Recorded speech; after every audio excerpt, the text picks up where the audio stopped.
Zone Ads, World of Local Business Info. Shoulder pain.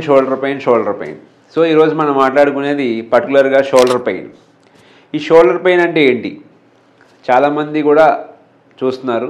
పర్టికులర్గా అందరు questions ఏం అడుగుతున్నారంటే, sir నాకు ఫ్రోజన్ షోల్డర్ వచ్చింది, నాకు ఫిజియోథెరపీ కావాలి.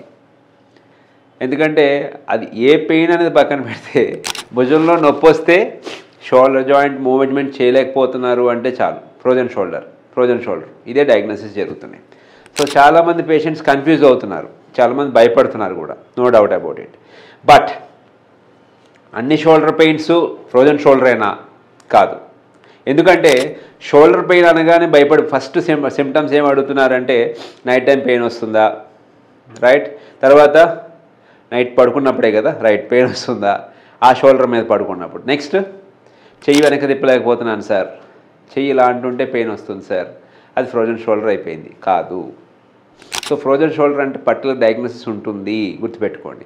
సో షోల్డర్ పెయిన్ అనగానే చాలా డిఫరెన్స్ ఉంటాయి. ఏంటి అవి అసలు?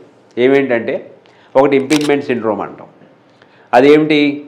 ఒక యాంగిల్ నుంచి ఒక యాంగిల్ వరకు 30 degrees వరకు వచ్చి 30 degrees అంటే 90 degrees వచ్చి 90 నుంచి కొంచెం అంటే ఏవైతే ఆర్క్ఫుల్ సిండ్రోమ్, పెయిన్ఫుల్ ఆర్క్ సిండ్రోమ్ అనమాట. ఒక్కొక్క యాంగిల్ నుంచి అంటే ఒక్కొక్క యాంగిల్లో ఒక్కొక్క మజిల్ అనేది కొంచెం ఇంపింజ్ అవుతుంది. అంటే స్ట్రక్చరల్ డిఫార్మిటీస్ ఉండడం వల్ల అక్కడ సేక్రోమియోక్లావిక్యులర్ జాయింట్ దగ్గర ఎఫెక్ట్ అవ్వడం వల్ల కొద్దిగా ఇంపింజ్ అవుతూ ఉంటాయి. అది కూడా ఎందుకు వస్తుంది సార్? పర్టికులర్గా మిడిల్ ఏజ్ పర్సన్స్లో, ఎల్డర్స్లో చూస్తూ ఉంటాం. ఎందుకు వీళ్ళల్లో ఎక్కువ చూస్తామంటే, వాళ్ళల్లో పట్టు మజిల్స్ సైజ్ అనేది కొంచెం తగ్గుతూ వస్తుంది. అది డయాబెటీస్లో ఇంకొంచెం ఎక్కువ ఉంటుంది. సో షుగర్ ఉంది అంటే డయాబెటీస్ ఉంది అనగానే వాళ్ళకి ఫ్రోజన్ షోల్డర్ అని డయాగ్నోసిస్ పడేస్తున్నారు. No, not at all.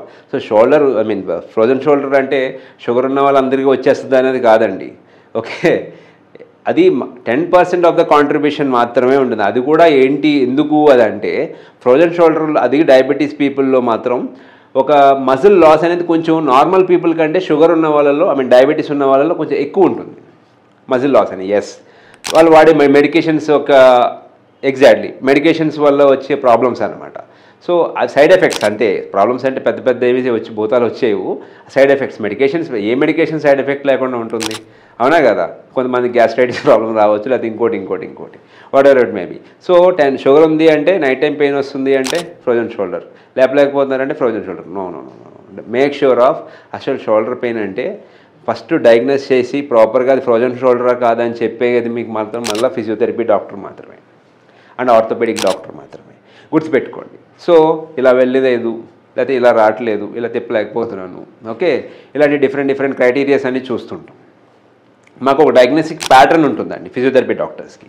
ఈ ఫిజియోథెరపీ డాక్టర్స్ ముఖ్యంగా పర్టికులర్గా ఎలా జాయింట్ని అబ్జర్వ్ చేస్తారు అంటే, పొజిషన్ ఆఫ్ ద జాయింట్. ఎందుకంటే పర్టికులర్గా ఇప్పుడున్న జనరేషన్ లైఫ్ స్టైల్ అని చెప్తాం, జనరేషన్ పక్కన పెడితే లైఫ్ స్టైల్ అని చెప్తాం. ఈ working professionals, middle age persons 25 నుంచి 30-40 లోపు చూసుకుంటే, వీళ్ళల్లో ప్రొఫెషనల్ సిస్టమ్ ముందు కూర్చోవడం కొంచెం ఎక్కువ, ఈ మధ్య ఎక్కువ చూస్తున్నాం. తర్వాత మొబైల్, రైట్.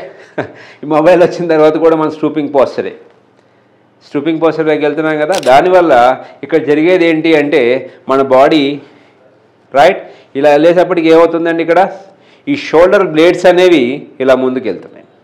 ఉండాల్సిన పొజిషన్ కాస్త దాన్ని కొంచెం అలైన్మెంట్ మనమే మారుస్తున్నాం. అది దానికైతే చేంజెస్ చేసుకోవట్లేదు, మనమే మారుస్తున్నాం. ఎందుకంటే దాన్ని డిమాండ్ చేస్తున్నాం మనం. అది ఊరుకుంటుందా? ఓ పర్టికులర్ పాయింట్ వచ్చేసరికి అది మనల్ని డిమాండ్ చేస్తుంది. అప్పుడు చచ్చినట్టు మనం దాన్ని రెస్పెక్ట్ ఇవ్వాల్సిందే. అది బాడీ చేసే తత్వం అనమాట. ఏదైనా అంతే, ఓకే, ఓవర్గా చేయకూడదు ఏదైనా కూడా, గుర్తుపెట్టుకోండి. Subscribe to our channel, click the bell icon and select all.